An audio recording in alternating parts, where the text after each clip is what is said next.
Hello students, आज हम करेंगे अपना issue of debenture second chapter जो कि हमारा स्टार्ट हो गया था कल। ठीक है, आज हम उसका नेक्स्ट उसी चैप्टर का नेक्स्ट टॉपिक करेंगे। देखिए, हमने इश्यू ऑफ डिवेंचर भी देखा कि डिवेंचर्स क्या होते हैं, ठीक है, किस तरह से उनको इश्यू किया जाता है, और issue at par, at premium, at discount, तीन तरह के मेथड होते हैं उनको इश्यू करने के। तो इश्यू एट पार हम कर चुके थे, इश्यू एट प्रीमियम भी हमने किया था। आज हम करेंगे इश्यू एट डिस्काउंट। ठीक है, तो आज मैं आपको issue at debenture, issue at discount का एक एग्जांपल समझाती हूँ। सेम वैसे ही एंट्री होगी जैसे शेयर्स के टाइम पर होती थी। तो एक क्वेश्चन है, एक एग्जांपल है। देखिए, इश्यू एट डिस्काउंट है। डिस्काउंट क्या होता है? डेबिट। सिक्योरिटी प्रीमियम जैसे हमारा क्रेडिट होता था, उसी तरह से डिस्काउंट हमारा क्या हो जाएगा? डेबिट हो जाएगा। ठीक है, इसको हम जो डिस्काउंट दिया है उसको हम कहाँ से राइट ऑफ करते हैं? प्रॉफिट एंड लॉस से। जो कंपनी को जो लाभ होते हैं, इस डिस्काउंट को, ये जो छूट दी है कंपनी ने, इस छूट को कंपनी कहाँ से चार्ज कर लेती है? अपने लाभ में से। ठीक है, लेकिन अगर कंपनी के पास तो सिक्योरिटी प्रीमियम का भी बैलेंस है, यानी कि कंपनी के पास सिक्योरिटी प्रीमियम रिजर्व अगर बना हुआ है, तो पहले कंपनी क्या करेगी? इस डिस्काउंट को प्रीमियम से चार्ज करेगी। प्रीमियम के बाद भी अगर कुछ बैलेंस बचता है तो उस बैलेंस को कंपनी प्रॉफिट एंड लॉस से चार्ज करेगी। अदरवाइज अगर सारा डिस्काउंट सिक्योरिटी प्रीमियम से ही पूरा निकल जाता है तो प्रॉफिट एंड लॉस से हमें कुछ भी चार्ज करने की जरूरत नहीं है। तो अब आपको एक क्वेश्चन बताती हूँ। देखिए, एक है सूर्या लिमिटेड में 100 रुपए वाले 2500 डिबेंचर्स। ठीक है, 2500 डिबेंचर्स है जो कि है 15% डिबेंचर्स, 15% रेट के डिबेंचर्स है। 15% रेट के डिबेंचर्स इशू करे हैं एट द रेट 100, और डिस्काउंट दिया है उसने 10% का। ठीक है, 10% डिस्काउंट है। तो यानी कि डिस्काउंट का अगर हम अमाउंट निकालेंगे तो 100 का 10%, तो इनकी कितने रुपए का? 10 रुपए का उसने डिस्काउंट दिया है। और इन पर एप्लीकेशन के ऊपर 25 रुपए मंगाए हैं कंपनी ने। ठीक है, 25 रुपए एप्लीकेशन पर, 25 रुपए अलॉटमेंट पर, और बैलेंस का उसने क्या किया है? फर्स्ट कॉल के ऊपर। ठीक है, फर्स्ट कॉल के ऊपर मंगाया है। तो बैलेंस कितना बच गया? 25 25 50 तो हो गया। और जो डिस्काउंट होता है वो चाहे कहा गया हो या ना कहा गया हो, डिस्काउंट की एंट्री अलॉटमेंट के साथ होती है। तो 10 रुपए का डिस्काउंट हो गया। तो 25 50 और 10 का छूट देके कितने हो गए? 60। बच कितना गया? 40। ठीक है, इनकी 90 रुपए और 10 रुपए का हमने डिस्काउंट दे दिया। 100 वाली चीज उसको 90 में दे दी। ठीक है, उसके बाद नेक्स्ट है हमारा आवेदन 2000 डिबेंचर्स के लिए प्राप्त हुए हैं। ठीक है, 2500 डिबेंचर्स है और एप्लीकेशन कितनी आई है डिबेंचर्स के लिए? 2000 के लिए। ठीक है, उसके बाद है सभी अमाउंट्स प्राप्त हो गई है और डिबेंचर्स के इश्यू पर 8000 रुपए इश्यू एक्सपेंसेस भी हुए हैं। और डायरेक्टर ने ये डिसाइड किया है कि हर वर्ष लाभ हानि statement of profit and loss से इश्यू एक्सपेंसेस और डिस्काउंट का 1/5 हिस्सा चार्ज किया जाएगा। यानी कि एक ही साल में सारा लाभ हानि से वसूल नहीं किया जाएगा। यानी कि जो भी डिस्काउंट का खर्चा हुआ है वो सारा का सारा इसी साल से नहीं लिया जाएगा, वो 1/5 लिया जाएगा। यानी कि 1/5 भाग इस साल ले लिया, 1/5 भाग अगले साल के प्रॉफिट से ले लेंगे, 1/5 भाग उससे अगले साल के प्रॉफिट से चार्ज कर लेंगे। ठीक है, क्योंकि ये हमने पे पढ़ा भी है कि एक ही साल से अगर हम सारा चार्ज करेंगे तो उस साल के प्रॉफिट के ऊपर ज्यादा ही बर्डन हो जाएगा और उस साल का प्रॉफिट अननेसेसरी ज्यादा ही कम दिखेगा। ठीक है, तो अब हम इसको करके देखते हैं कि कैसे हम इसकी एंट्री करेंगे। तो देखिए, सबसे पहले हमारी जनरल एंट्री हम करते हैं bank account debit to 15% debenture application account. आज मेरा दूसरी जगह पे बोर्ड रखा हुआ है, थोड़ा हिल रहा है। ठीक है, कोशिश करूंगा आपको कल से अच्छे से वहीं पे उसी रूम में कराऊं, अच्छे से बोर्ड पे। तो अब देखिए, बैंक अकाउंट हमें कितना? 2000 ही डिबेंचर्स के ऊपर मिला है। एप्लीकेशन 2000 की आई है तो 2500 की कोई मायने नहीं रखता। एप्लीकेशन थी 25 रुपए की, तो कितना हो गया? 50,000, ठीक है। उसके बाद है 15% debenture application account debit to 15% debentures account credit. जैसे हम शेयर कैपिटल में ट्रांसफर करते थे, यहाँ पे हमने किसमें कर दिया 15% डिवेंचर्स में। कितने, ये अमाउंट सेम चली जाएगी। नेक्स्ट है हमारा 15% debenture allotment account debit discount on issue of debentures, discount on issue of debentures and to 15% debenture, ठीक है। डिवेंचर्स थे 2000 के, ये था 25 रुपए का अलॉटमेंट और 2000 के ऊपर 10 रुपए का हमने डिस्काउंट दे दिया और 2000 के ऊपर अलॉटमेंट बनता एक्चुअल में 35 रुपए, ठीक है। इस तरह से हम अपनी एंट्री कर देंगे।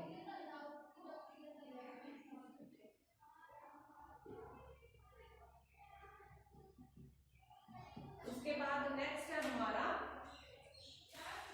15% debenture first call account debit to 15% debenture, ठीक है। कितना, 2000 के ऊपर 40 रुपए, ठीक है, 80,000। उसके बाद नेक्स्ट जब एक्चुअल में पैसा आएगा तब bank account debit to 15% debenture first call account credit, ठीक है। कितना, ये हो जाएगा 80,000, ठीक है। ये तो हमारा हो गया क्वेश्चन। अब है हमारा शेयर इश्यू एक्सपेंसेस। एक हमने खर्चा भी किया था कितने का, 8,000 रुपए का, ठीक है। तो इश्यू डिवेंचर इश्यू एक्सपेंसेस, ठीक है, या फिर एक्सपेंसेस ऑन इश्यू, या फिर आप लिख सकते हो डिवेंचर इश्यू एक्सपेंसेस, ठीक है, या फिर आप लिख दीजिए expenses on bank account debit to 15% debenture, हाँ, ओके। उसके बाद है आपका, देखिए आपको नीचे का साइड दिखाई ना दे, आप इस बोर्ड की वजह से हमें काफी परेशानी होगी। ये हो गया, मैं इश्यू एक्सपेंसेस की एंट्री वापस ऊपर कर देती हूँ, ठीक है। तो देखिए हमारा हो जाएगा डिवेंचर इश्यू एक्सपेंसेस या फिर एक्सपेंसेस ऑन इश्यू, कितने का, 8,000 का, ठीक है, 8,000 और टू बैंक, क्योंकि ये जो खर्चे हैं ये तो हमने पूरे करे हैं ना, तो टू बैंक अकाउंट क्रेडिट, ठीक है। उसके बाद नेक्स्ट है हमारा, हमने इन खर्चों को, ठीक है, कहां से लिया है, प्रॉफिट एंड लॉस से चार्ज किया है। तो हमारा चार्ज हो जाएगा statement of profit and loss account, क्योंकि यहाँ पे प्रॉफिट एंड लॉस हमारा कम होएगा, हम अपने खर्चों की भरपाई कर रहे हैं। तो जो जिस भी वजह से हमारा लाभ कम होता है वो डेबिट में जाता है, ठीक है, प्रॉफिट एंड लॉस के डेबिट में जाता है, इसलिए हमने प्रॉफिट एंड लॉस को क्या किया है, डेबिट। और to discount on issue of debenture and to issue expenses या फिर expenses on issue of debenture, कितना, 1/5। जैसे 8,000 का टोटल खर्चा हुआ है, लेकिन सारा का सारा इस साल पूरा नहीं किया है, 8,000 का 1/5 ही सरकार ने इस बार चार्ज किया है, 1600 हो जाएगा, ठीक है। और ये कितने थे, हमारा जो डिस्काउंट था वो कितने का था, डिस्काउंट था हमारा 20,000 का, ठीक है, 20,000 का डिस्काउंट था, उसका भी 1/5 कितना हो जाएगा, 4,000, तो कितना हो जाएगा 5600 रुपए। तो हम 5600 रुपए प्रॉफिट एंड लॉस से चार्ज कर लेंगे। तो ये था हमारा डिस्काउंट का, कि जब डिस्काउंट होता है तो हमने देखा कि डिस्काउंट होता है तो कुछ एंट्री नहीं करनी, बस discount on issue of debenture है उसको डेबिट कर दो, जैसे सिक्योरिटी प्रीमियम क्रेडिट होता है वैसे इसको डेबिट कर दो, ठीक है। उसके बाद नेक्स्ट है हमारा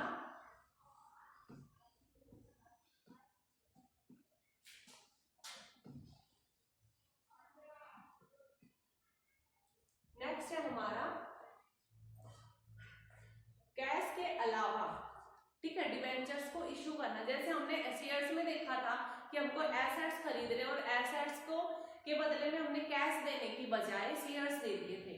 तो यहाँ पर भी हम क्या कर रहे हैं, हम किसी से कोई एसेट्स खरीद रहे हैं और हम उसको पैसे देने की बजाय डिवेंचर्स दे रहे हैं, तो सेम वही एंट्री कर रहे हैं। जैसे हमने कोई एसेट्स खरीदी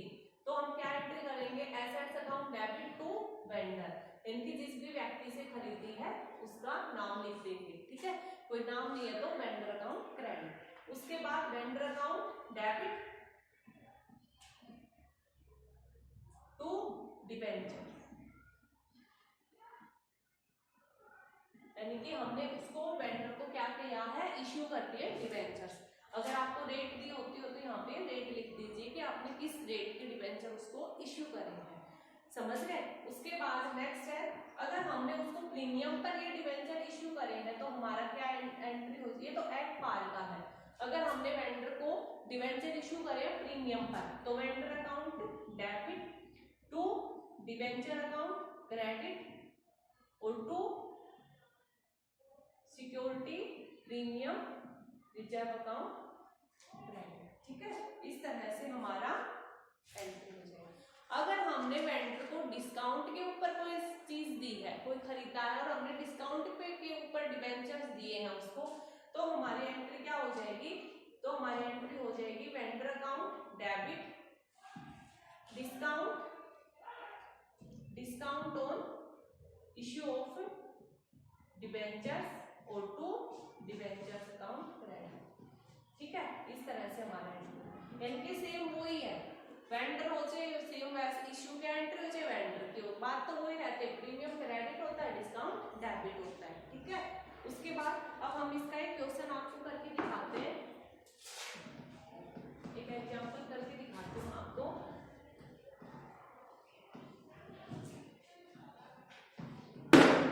देखिए, एक कंपनी ने दूसरी कंपनी से 9,90,000, ठीक है, 9,90,000 की संपत्तियां खरीदी है। जैसे एक है, मान लीजिए ए ने बी कंपनी को खरीद लिया, कितने में खरीद लिया है, 9,90,000 में। यह सहमति हुई दोनों के बीच में कि 100 रुपए वाले 11% डिबेंचर्स के निर्गमन द्वारा क्रय का भुगतान किया जाएगा, यानी कि जो ए है वो बी को क्या देगा, वो देगा बी को 11% डिबेंचर, ठीक है। उसको पैसे नहीं देगा, वो अपनी कंपनी के डिबेंचर्स दे देगा, किस रेट के, 11% वाले, ठीक है, एट द रेट 100 रुपीज, और एक डिबेंचर्स की कीमत होगी 100 रुपए। आपको एंट्री करनी है, अगर उसने ये डिबेंचर्स एट पार पे दिए हैं, 10% डिस्काउंट पे दिए हैं, 10% प्रीमियम पर दिए, ठीक है। तीनों तरह से आपको एंट्री करनी है।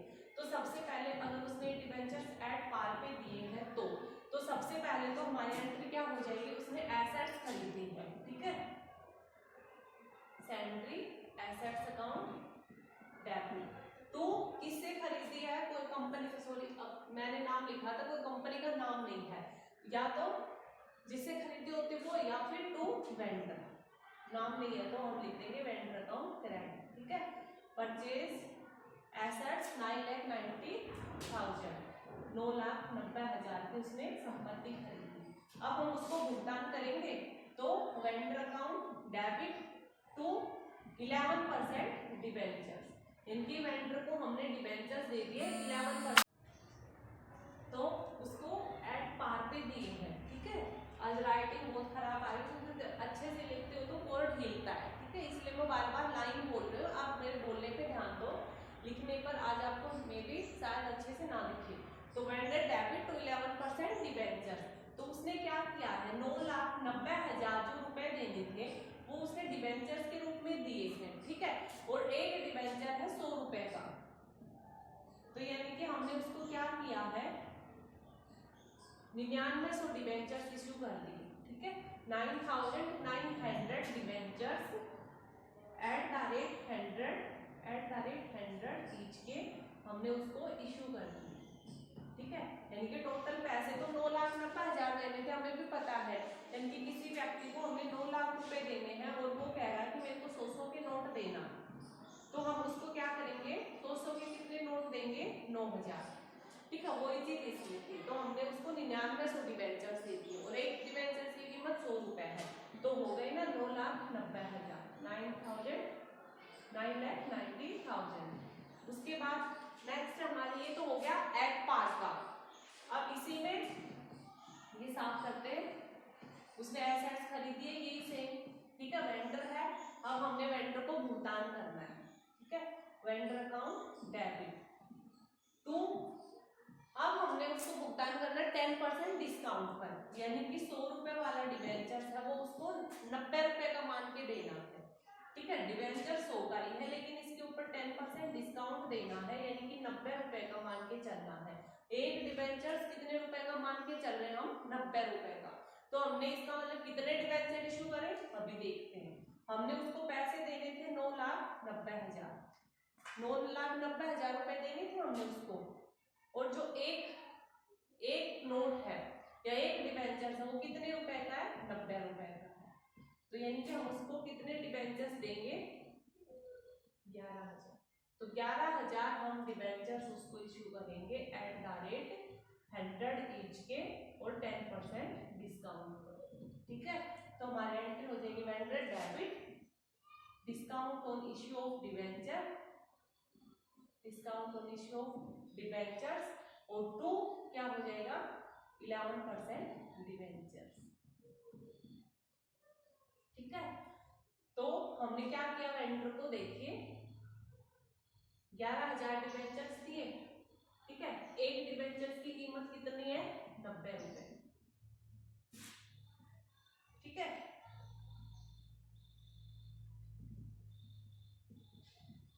$9,90,000 और उसके ऊपर 10 रुपए का डिस्काउंट, 1,10,000। ठीक है, डिवेंचर्स कितने हो गए? 11,000 थे, 100 रुपए उसकी वैल्यू थी। ठीक है, इस तरह से हमारा हो जाएगा क्वेश्चन। उसके बाद नेक्स्ट है हमारा, हमने क्या किया उसको,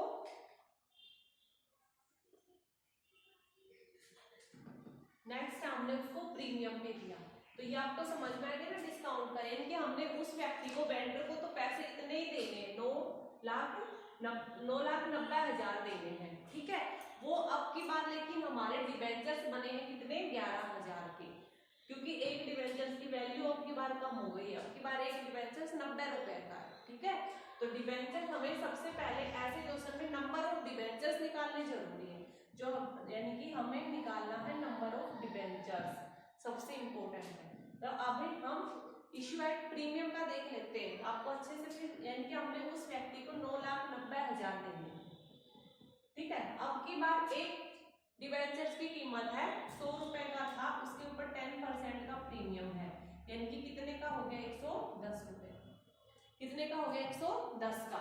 तो 9,90,000 रुपए देने हैं, 110 रुपए का एक डिवेंचर है। ठीक है, यानी कि वही बात है, एक व्यक्ति को 9,90,000 रुपए देने हैं लेकिन उसको चाहिए 110 रुपए का नोट।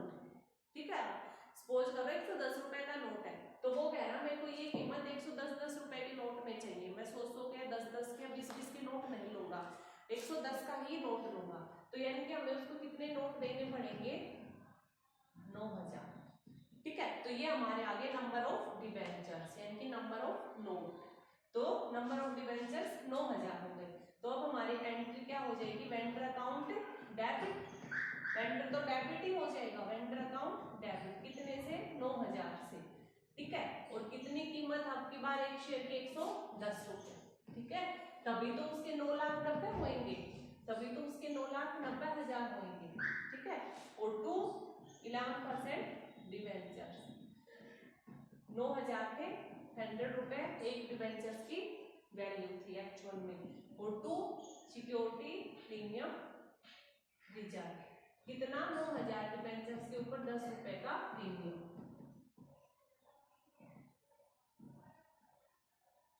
ठीक है, इस तरह से हमारे क्वेश्चन हो जाएगा जब हमें प्रीमियम पे, डिस्काउंट पे या एट पार पे डिवेंचर इश्यू हम करते हैं। तो आपको समझ में आ गया होगा, सबसे मेन है चाहे प्रीमियम हो चाहे एट पार कुछ भी हो, हमें नंबर ऑफ डिवेंचर्स निकालने होते हैं। और अगर जब आप सिंपल क्वेश्चन करोगे तब तो आपको नंबर ऑफ डिवेंचर्स दिया ही मिलेगा कि एक कंपनी में 1 लाख डिवेंचर इशू करे एट द रेट प्रीमियम पर या डिस्काउंट पे।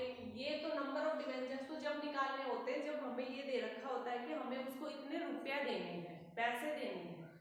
ठीक है, और तब हमें देखना पड़ेगा कि हमने उसको कितने डिवेंचर्स दिए।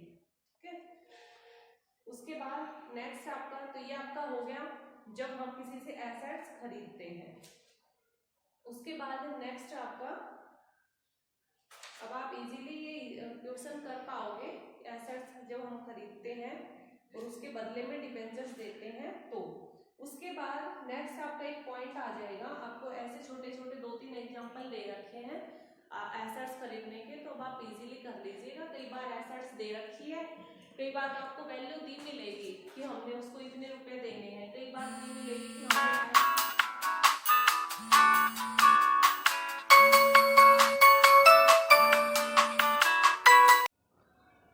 तो हम इस तरह से नंबर ऑफ डिबेंचर्स निकाल सकते हैं। या फिर कई बार जैसे कई बार तो हमें रेट दी होती है कितने रुपए देने, कई बार जब हम दूसरे बिजनेस को खरीदते हैं हमें रेट नहीं बता रखी होती, हमें बता रखा होता है हमने उसकी इतनी एसेट्स खरीदी, इतने लेनदार खरीदे, तब हम परचेज कंसीडरेशन निकाल लेते हैं। तो जैसे इश्यू ऑफ शेयर्स में क्या था, सेम वैसा ही है, बार बार एक ही चीज करने का कोई फायदा नहीं है। आपको मैं एक क्वेश्चन फिर भी करा देती हूँ। जैसे आपका एक एग्जांपल है, X limited purchased assets of Y limited. X limited ने जो है वाई लिमिटेड के एसेट्स खरीदे, किस तरह से, प्लांट एंड मशीनरी 20,000 रुपए की एट ₹18 लाख, सॉरी 20 लाख की, ठीक है। यानी कि वाई एक्स लिमिटेड ने वाई लिमिटेड की एसेट्स खरीदी है, ठीक है। तो एसेट्स कितने की थी, 20 लाख की एसेट्स थी, प्लांट एंड मशीनरी, जो कि उसने कितने में खरीदी है, 18 लाख में। तो एसेट्स में हमने क्या खरीदा है, उसका प्लांट एंड मशीनरी, कितने लाख में, 18 लाख में। क्योंकि वो कितने की थी वो हमारे लिए मायने नहीं रखता, हम तो ये देखते हैं कि हमने उसके कितने रुपए दिए हैं, उस कंपनी ने उसको 18 लाख रुपए दिए हैं। उसके बाद है लैंड एंड बिल्डिंग 30 लाख की 42 लाख में खरीदी है। इनकी लैंड एंड बिल्डिंग जो थी 20 लाख की, वो उसने खरीदी है 42 लाख में। उसके बाद है for purchase consideration of 55 lakh, और इसके बदले में जो करेक्ट करने के बदले में जो पैसे दिए गए हैं वो कितने हैं, 55 लाख, ठीक है। यानी कि एक्स कंपनी ने टू वाई लिमिटेड, जो वाई कंपनी को दिया है भुगतान टोटल वो इतना दिया है, 55 लाख था, जिसमें 18 का प्लांट मशीनरी था, 42 का ये बन रहा था, ठीक है, और 55 लाख उसने इसको कैश में दिया है। तो हमारा डिफरेंस देखिए, ये तो 60 हो गए, ये तो 60 लाख का हो गया, और कंपनी ने 55 दिए, तो बच गया 50,000, वो कितना, वो क्या हमारा कैपिटल रिजर्व का। क्योंकि ये हम करके आए ना, अगर ये साइड ज्यादा बचती है तो गुडविल का, और डेबिट वाला ज्यादा होता तो बैलेंस क्या होता है, कैपिटल रिजर्व का। तो ये हमारा आ गया 5 लाख का, ठीक है, 5 लाख का हमारा क्या आ गया, कैपिटल रिजर्व, ठीक है।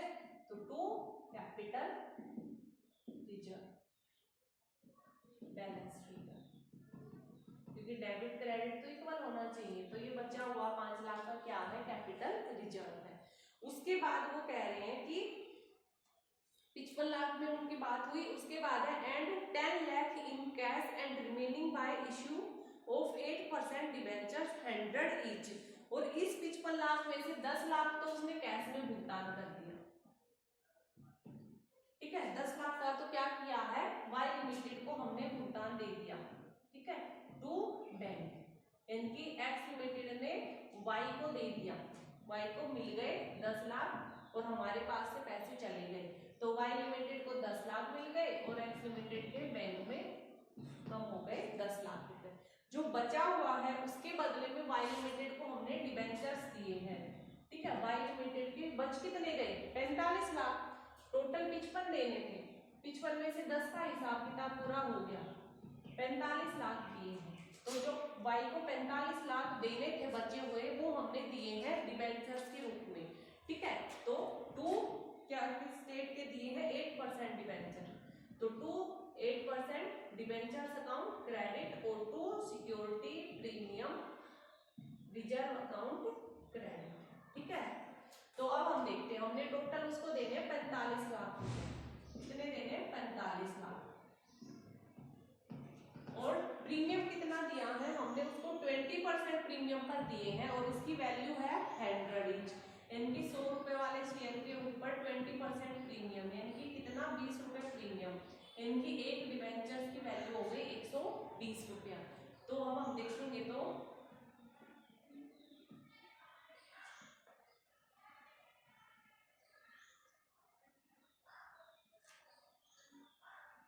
कितना आएगा क्या 45 45 का सॉरी 36 9 84 6 7 और 0 37,500। ठीक है, तो हम क्या करेंगे 37,500 डिबेंचर उसको इशू कर देंगे। ठीक है, तो यानी कि डिबेंचर इशू हो गए 37,500 100 रुपीज का, और 37,500 के ऊपर 20 रुपए का हमने उसको प्रीमियम दे दिया है। आप इसका टोटल लिखोगे, जब टोटल करोगे तो 45 लाख ही हो जाएंगे जो हमने उसको भरपाई कर दी। तो ये था आपका कि जब हम कोई एसेट्स कोई ऐसी लेन देन करते हैं जिसके बदले में कैश देने की बजाय जब हम उसको डिबेंचर्स देते हैं तो। ठीक है, तो ये आपका बेसिक डिबेंचर्स का हो गया पॉइंट।